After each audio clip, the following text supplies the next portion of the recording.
Hello दोस्तों आपके अपने चैनल लॉ विद आदित्य में आप सबका स्वागत है।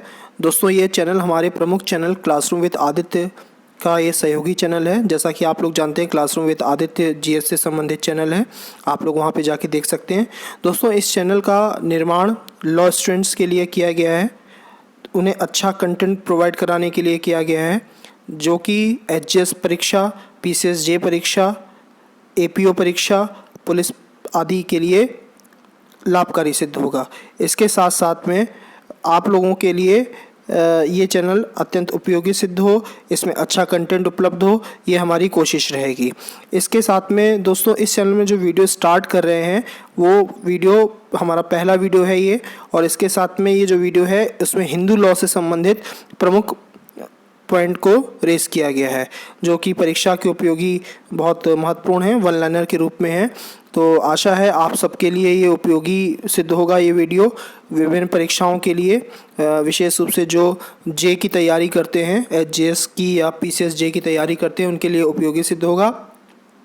तो चलिए दोस्तों वीडियो स्टार्ट करते हैं।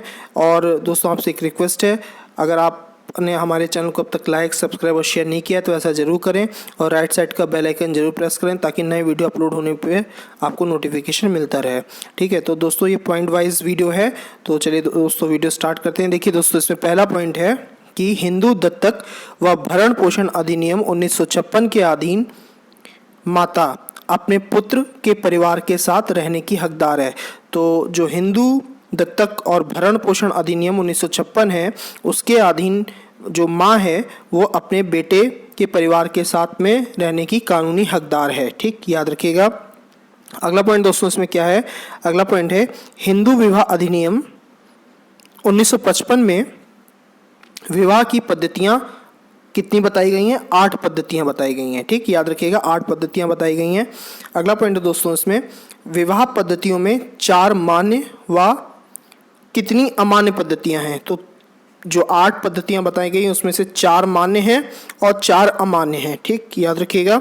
अगला पॉइंट है दोस्तों विवाह पद्धतियों में ब्रह्म पद्धति, दैव पद्धति, आर्ष पद्धति, प्रजापात्य विवाह पद्धति, ये विवाह है मान्य पद्धति में। तो 4 विवाह जो सामाजिक स्तर पे स्वीकार थे वो कौन कौन से हैं? ब्रह्म पद्धति से विवाह किया गया, इसके साथ में दैव पद्धति से किया गया विवाह, आर्ष पद्धति से किया गया विवाह, प्रजापत्य पद्धति से किया गया विवाह। ये 4 विधि मान्य विवाह थे, ठीक है, समय में, पहले के समय में। ठीक, अगला पॉइंट देखिए दोस्तों इसमें क्या है, अगला पॉइंट है विवाह पद्धतियों में असुर, गंधर्व, राक्षस, पैशाच विवाह प्रकार है अमान्य पद्धति में। तो जो 8 प्रकार विवाह पद्धति के बताए गए उनमें से 4 मान्य हैं, ब्रह्म, दैव, आर्ष और प्रजापत्य। 4 अमान्य हैं। ठीक है, गलत तरीके से इसको कंसीडर किया जाता था, आसुर, गंधर्व, राक्षस, पैशाच। ठीक, याद रखिएगा। अगला पॉइंट देखिए दोस्तों क्या है, अगला पॉइंट है अगला, एक 17 वर्ष का लड़का 15 वर्ष की लड़की से विवाह करता है, यह विवाह होगा तो विधिमान्य एवं दंडनीय। तो अगर लड़के और लड़की की एज कम है और उनकी शादी हो जाती है तो ये विधिमान्य तो है, लेजिटिमेट तो है, कानून के समक्ष मान्य तो है, लेकिन इसके लिए दंड का प्रावधान है जिन्होंने ऐसा कराया है। ठीक, याद रखिएगा।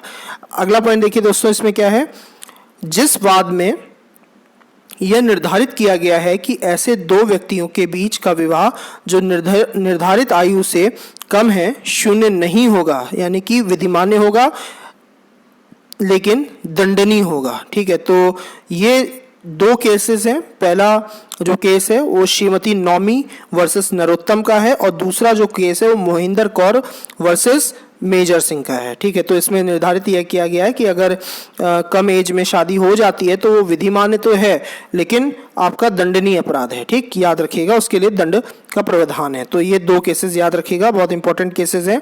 अगला पॉइंट देखिए दोस्तों इसमें, अगला पॉइंट है कि धारा जिसके अंतर्गत हिंदू विवाह की कुछ या कतिपय अन्य शर्तों के उल्लंघन के लिए दंड का प्रावधान है, ये शर्तें धारा 5 में उल्लिखित हैं। तो ये है धारा 18। तो देखिए धारा 5 में कुछ शर्तें दी हुई हैं, अगर उनका वायलेशन करते हुए, उनका उल्लंघन करते हुए हिंदू विवाह पद्धति के अंतर्गत विवाह किया जाता है, हिंदू मैरिज एक्ट के अंतर्गत विवाह किया जाता है, हिंदू लॉ के अंतर्गत विवाह किया जाता है, तो धारा 18 में उसके दंड का प्रावधान है। ठीक, याद रखिएगा, जो धारा 5 में शर्तें हैं उसका उल्लंघन करने पर धारा 18 में उसके लिए दंड का प्रावधान है। ठीक है, अगला पॉइंट देखिए दोस्तों, इसमें क्या है, वह धारा जिसमें प्रतिसिद्ध व्यक्तियों के साथ विवाह शून्य करार दिया जाता है। तो ये धारा 11 है। कौन कौन लोग आपस में शादी नहीं कर सकते हैं? ठीक है, अगर ये विवाह कर लिया जाता है, ठीक है, तो ऐसे विवाह को शून्य माना जाएगा और आपका ये शून्य जो बताया गया है ये धारा 11 के अंतर्गत बताया गया है। ठीक है, याद रखिएगा।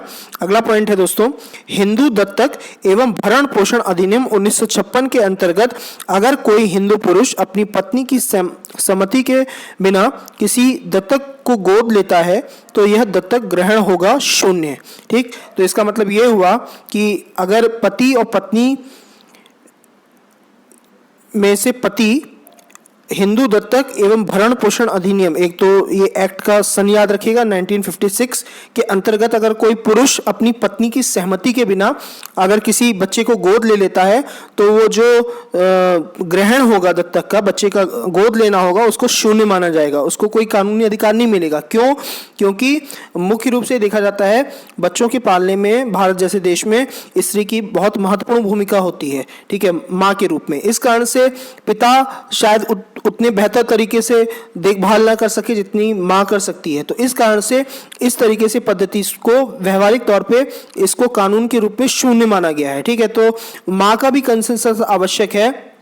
अगर कोई पिता गोद लेना चाहता है तो उसे अपनी पत्नी से भी पूछना पड़ेगा कि हम इस बच्चे को गोद लेना चाहते हैं। ठीक है, अगर वो मना करती है तो अगर वो फोर्सफुली गोद लेता है तो वो शून्य माना जाएगा। ठीक, याद रखिएगा। अगला पॉइंट देखिए दोस्तों क्या है, एक हिंदू सहदायकी की संपत्ति, पहला पॉइंट उत्तरजीविता से न्यायगत होती है, यानी कि सक्सेशन के थ्रू वो ट्रांसफर होती है। ठीक है, फिर उसके साथ में उसे विभाजित किया जा सकता है। ठीक है, वो उसे विभाजित भी किया जा सकता है। अगला पॉइंट देखिए दोस्तों, अगला पॉइंट है एक कोटेशन है, कोटेशन ये है, कोई भी गुलाब कांटों के बिना नहीं है, परंतु आपके हाथ में जो है उसमें यदि सभी कांटे हैं और गुलाब नहीं है तो उसे फेंकना ही उचित है।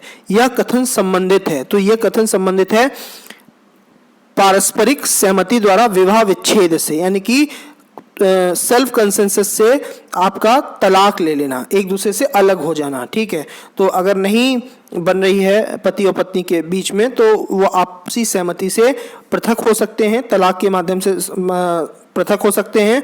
ये जो पूरा का पूरा लाइंस है, कोटेशंस है, ये उसी से संबंधित है, इसको ध्यान रखिएगा। अगला पॉइंट देखिए दोस्तों क्या है, हिंदू दत्तक एवं भरण पोषण अधिनियम 1956 के अंतर्गत एक हिंदू स्त्री पुत्र या पुत्री का दत्तक ग्रहण कर सकती है यदि वह अविवाहित है। ये धारा 8 में है। तो देखिए जो एडॉप्टेशन एक्ट है, ठीक है, उसके अंतर्गत क्या है, कोई भी महिला अगर वो अविवाहित है तो वो पुत्र या पुत्री को गोद ले सकती है। ठीक है, उसके लिए लेजिटिमेट है। ठीक है, याद रखिएगा। अगला पॉइंट देखिए दोस्तों क्या है, हिंदू विवाह अधिनियम, ठीक है, यानी कि हिंदू मैरिज एक्ट, शॉर्ट में इसको HMA भी कहते हैं। हिंदू मैरिज एक्ट 1955 में विवाह विच्छेद यानी कि तलाक से संबंधित उपबंध है, ये धारा 13 में है। ठीक है, तो सेक्शन 13 में तलाक से संबंधित उपबंध है, याद रखिएगा।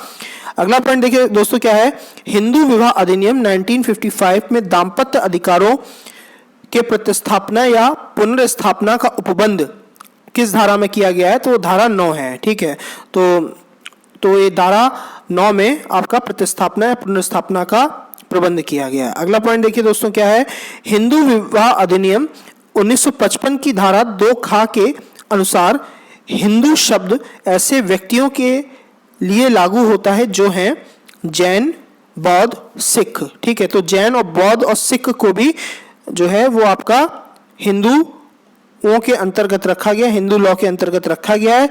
और ये किसमें उल्लिखित है, धारा 2 ख में, 2 खा में उल्लिखित है। ठीक, याद रखिएगा। देखिए अगला पॉइंट है दोस्तों कि एक केस है, केस में क्या है,